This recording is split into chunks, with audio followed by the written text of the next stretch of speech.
Menjelang Lebaran, ormas-ormas sering meminta uang tunjangan hari raya. Tunjangan itu idealnya diberikan pada karyawan sebuah perusahaan, tapi ormas yang tidak termasuk karyawan itu juga ikut-ikutan meminta THR. Sebagian ormas melakukan itu dengan menggunakan intimidasi dan ancaman. Korban pemalakan itu tidak hanya para pengusaha, tapi juga instansi pemerintah. Ironisnya, kelakuan buruk itu tidak ada penindakan, kecuali jika kasusnya viral, oknum ormas tersebut baru diproses hukum. Yang lebih mengkhawatirkan lagi, perilaku buruk ormas itu malah mendapatkan persetujuan dari Wakil Menteri Agama Muhammad Syafi'i. Baru-baru ini dia membuat pernyataan yang sangat menghebohkan. Dalam sebuah video, Syafi'i dengan santai menyebut bahwa permintaan THR oleh ormas kepada pengusaha adalah bagian dari budaya lebaran yang sudah ada sejak dahulu kala dan tak perlu dipersoalkan. Bahkan dia berkelakar bahwa terkadang ormas tersebut mendapatkan THR, terkadang juga tidak. Pernyataan ini meski disampaikan dengan nada santai dan bercanda, sebenarnya sangat menunjukkan ketidakpedulian Syafi'i terhadap pemerasan yang dilakukan oleh ormas terhadap para pengusaha. Sosok Syafi'i dikenal sebagai orang yang pernah menyindir Jokowi dalam sebuah doa pada sidang tahunan MPR, DPR, DPD pada tahun 2016. Tugas membacakan doa itu diserahkan kepada anggota DPR fraksi Gerindra tersebut. Pria yang akrab disapa Romo Syafi'i ini menyinggung soal outsourcing hingga menyelipkan sindiran ke sosok pimpinan tanah air yang tidak lain adalah Jokowi. Sekarang dia kembali membuat ulah dengan pernyataan yang meresahkan. Kasus pemerasan yang dilakukan ormas belum lama ini kembali terjadi di banyak tempat. Misalnya, di Bekasi ada sebuah video yang viral di media sosial menunjukkan seorang pria meminta jatah THR kepada salah satu perusahaan di Bantar Gebang, Kota Bekasi. Dalam video tersebut, pria belakangan yang diketahui bernama Suhada mengaku jagoan dari Cikuwul. Dia meminta satpam untuk mempertemukannya dengan bos perusahaan. Jika tidak, dia mengancam akan menutup jalan akses ke perusahaan tersebut. Di Tangerang, di Banten, ada foto yang memperlihatkan surat-surat permintaan THR kepada perusahaan-perusahaan yang juga viral di media sosial. Salah satu surat berkop surat lembaga yang beralamat di Kabupaten Cikupa, Kabupaten Tangerang, Banten.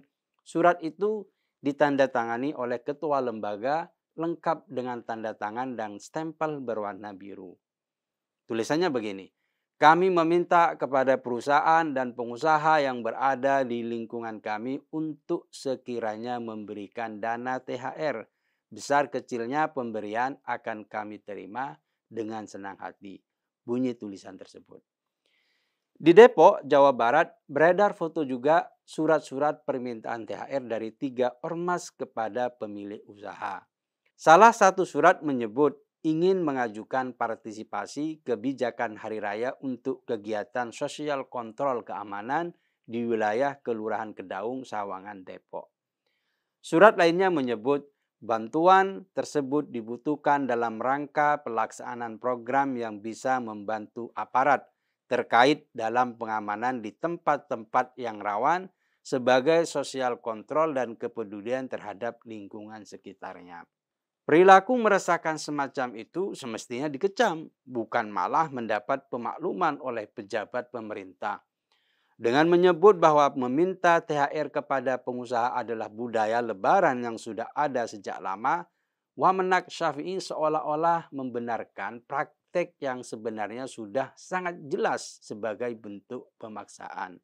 Meski dibungkus dengan dalih apapun, pemaksaan untuk memberikan THR tetaplah pemerasan. Sikap Syafi'i yang terkesan menganggap remeh masalah ini jelas bermasalah. Pernyataan semacam ini justru bisa memberikan sinyal yang salah kepada publik bahwa pemerasan oleh ormas-ormas tersebut adalah hal yang wajar. Padahal dalam konteks hukum, meminta uang secara paksa dari seseorang dengan dalih apapun termasuk tindak pidana pemerasan.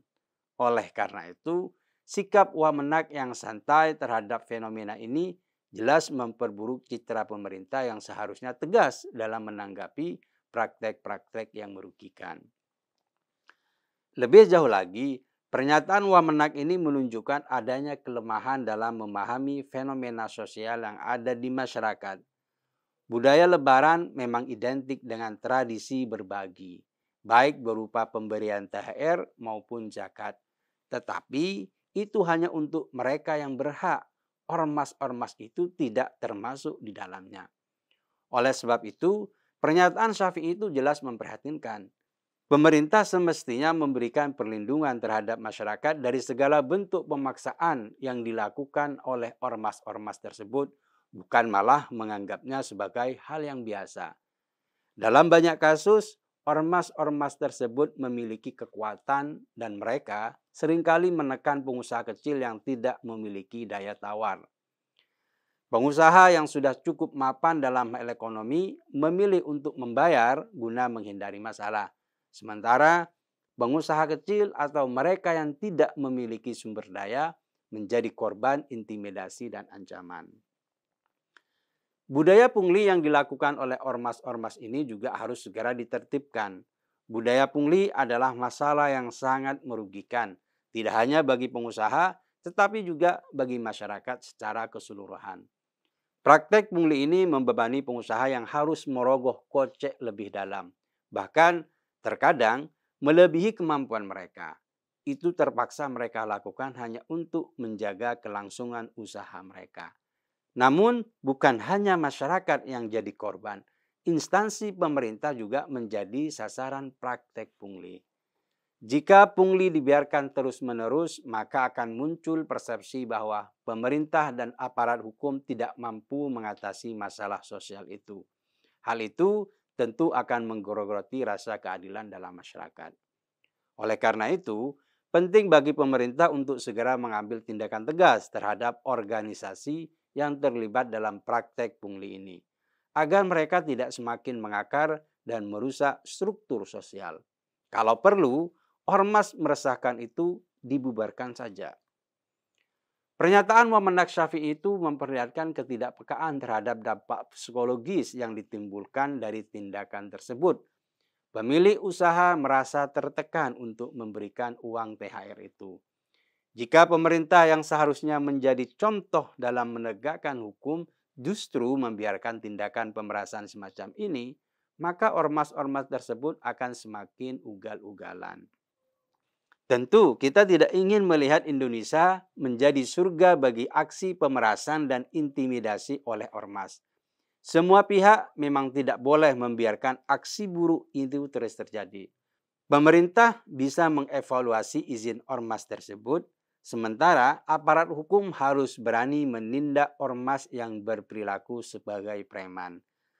Sementara masyarakat juga harus berani untuk memviralkan aksi pungli yang terjadi. Karena selama ini kalau kasusnya tidak viral, penindakan hukum tidak dilakukan. Masyarakat harus ikut menjadi pengawas dan memberikan tekanan pada penegak hukum agar menjemput bola. Sehingga mereka bisa menindak pungli secara mandiri tanpa menunggu laporan masyarakat.